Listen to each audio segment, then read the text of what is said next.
Hey friends, welcome to Rise and Shine Farm. My name is Heather and I am sitting in my greenhouse today getting ready to start some of our seedlings. And today I wanted to talk to you first time or beginner gardeners.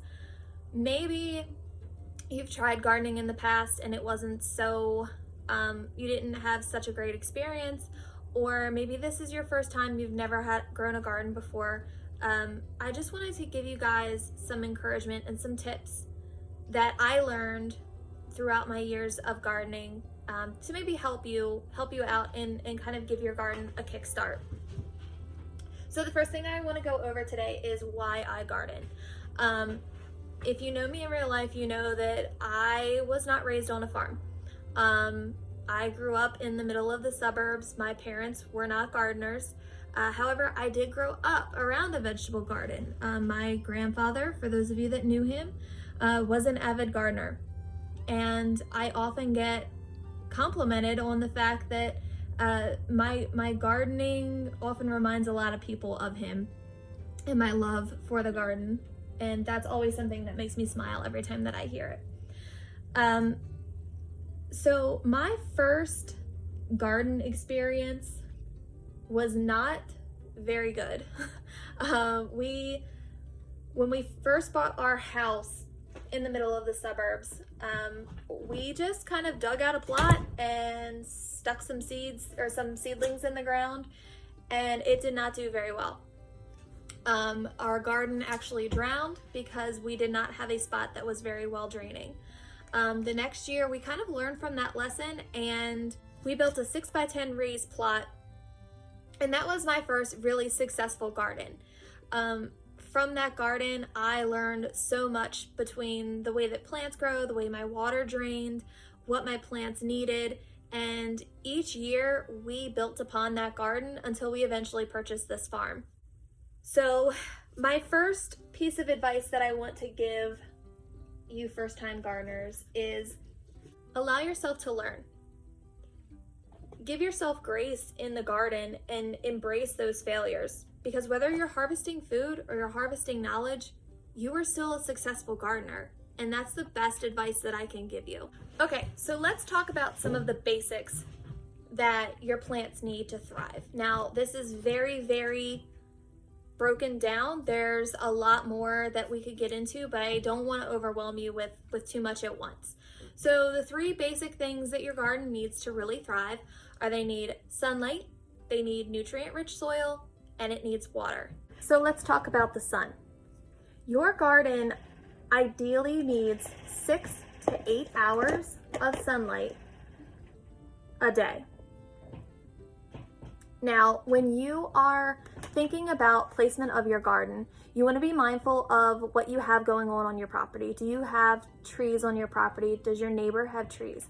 Are there any tall buildings around that could potentially block that sunlight?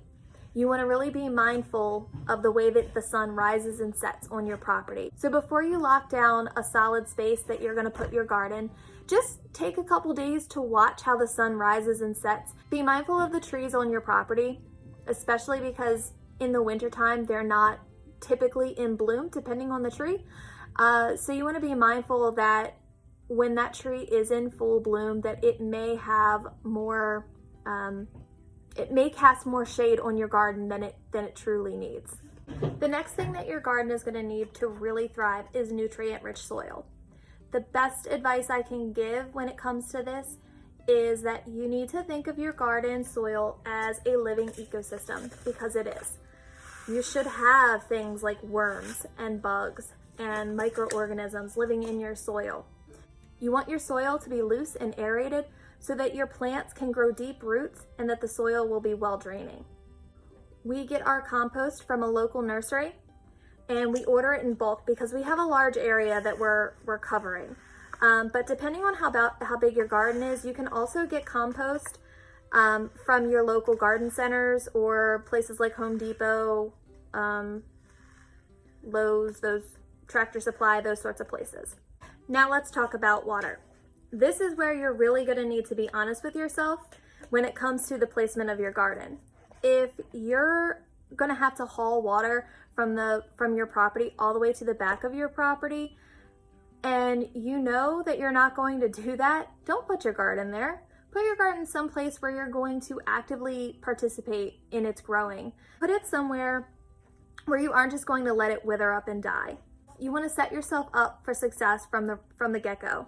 You also need to consider that you might not need to water your plants every single day. There are a lot of plants, especially those heat-loving plants like tomatoes and peppers, that really thrive on having a little bit of stress put on them. It's actually much more common for the first-time gardener to overwater and kill their plants than it is for them to underwater your plants. My third piece of advice for you is to grow what you eat. If you know that your family does not like tomatoes, maybe don't grow tomatoes. I will say that if there are things that you don't necessarily like, maybe trying one plant of something that's homegrown, it might change your mind. Perfect example is I never used to like Brussels sprouts or okra. I thought that they were the worst things. I couldn't stand them until I gave them a chance in my own garden. I grew one okra plant this past summer, and I grew Brussels sprouts over the winter time, and it completely changed my thought process on those two vegetables. They're something that will now always have a place in my garden because they taste so much different fresh right off of the vine or the stalk or whatever the plant is that you may be growing. It tastes, homegrown tastes so much different than what you can buy in the grocery store. And honestly, that's another reason why I love to garden. Is grocery store produce is just, it's not what it should be. There are so many different varieties out there, and there are things that I grow in my garden that unless I grow them in my garden, I would never see them in a grocery store. I would never have the opportunity to taste them until I got into the world of heirloom seeds and growing from seed. There were tomatoes that I never knew there were yellow tomatoes. I never knew that there were purple and striped and different colored beans that you can grow. And it just opens up a world of variety that, again, unless you're a home gardener, you'd never be able to find in your local grocery store. And to me, that's what makes gardening worth it, and that's what makes it fun. And honestly, it's something that holds me accountable, because if I'm not growing these plants and taking care of them, then I'm not going to have the opportunity to try them. The fourth piece of advice that I can give is don't overwhelm yourself with different varieties or too big of a garden at one time. Start off with something small, something that you'll be able to easily maintain, just to get your feet wet and create a learning environment and a learning experience for yourself. Like I was saying, I love to grow different varieties. It's something that holds me accountable in the garden. So if that's something that you want to try, by all means, please do it. I encourage that. I'm just saying, again, to set yourself up for success and don't overwhelm yourself. The next piece of advice I want to give you is to make sure you're doing your research on what you're trying to grow and when. Certain things like cooler weather, things like cabbage, broccoli, cauliflower, your leafy greens, lettuces, root vegetables, peas, they like cooler weather in order to thrive. So make sure you're not trying to grow those things in the heat of the summer, because they're not going to thrive and you're not going to get a harvest, and you're going to think, oh, I'm a bad gardener, when that's not really the case.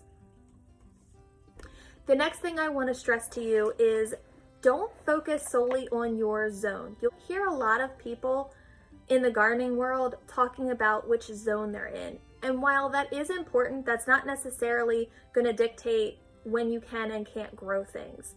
What I would encourage you to do is to do a Google search on either your zip code or your nearest city and just type in last frost date for your city and zip code, and you'll come up. I tend to go off of what the Farmer's Almanac says, because they also have a very handy tool on there where it will show you your planting calendar and tell you when would be a great time to start these seeds and when would be a good time to put them in the ground.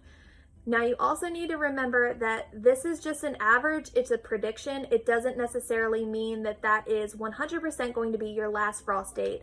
As that date is coming up, you want to keep an eye on your 10-day forecast, making sure that there aren't any nights below freezing for your frost tender crops like your tomatoes and your peppers and your squash. My last piece of advice is to just try. Go out and do it. Put some seeds in the ground, put some plants in the ground, because if you don't at least try, you will 100% not receive a harvest. But if you try, there's a really good chance that you will. Don't overthink it and just do it. Don't get lost in what's called analysis paralysis, where you just think and think and think and don't do. One of the best quotes that I ever read was to be fearless in the pursuit of what sets your soul on fire. Gardening is 100% something that sets my soul on fire, and I hope it does you too. And above all else, just remember, gardening is a journey that's going to consistently teach you things. If you go in with that mentality, you're never going to fail as a gardener. So with all of that information, I hope you guys learned something today, and I'm so happy you're here to grow with me. Until next time, friends.